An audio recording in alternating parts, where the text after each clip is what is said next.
kelionėje po Norvegiją atsiryau į labai istorinę salytę didžiausiame Norvegijos ežere Mjosa vadinasi.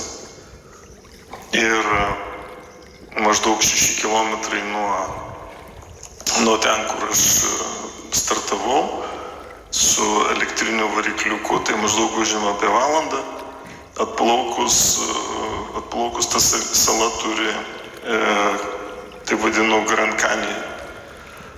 Tai labai puikus šlaitas,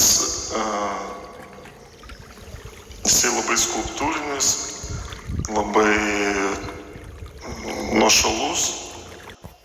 Retai kas ten atplaukia, atrodo kaip negyvenama sala.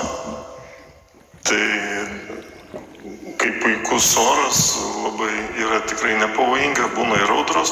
Šitame ežere gan didelis, maždaug 100 km ilgio ir maždaug 12 pločio. Vietomis čia plačiausia vieta, gal 12-15. Tai va dabar kai geras oras, labai gražu ir puiku pailsėti.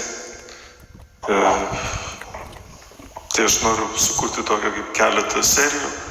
Tiesiog daugiau transliuosiu kitose video.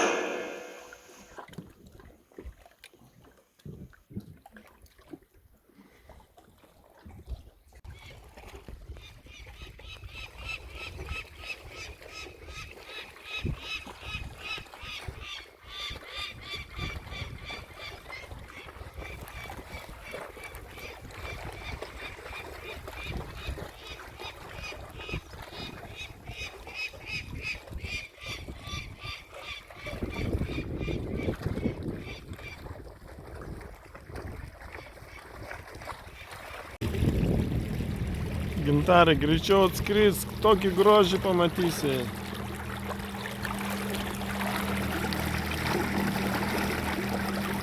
Visą tai kainavo 0. Tik saulė duoda energiją. Ir Dievui.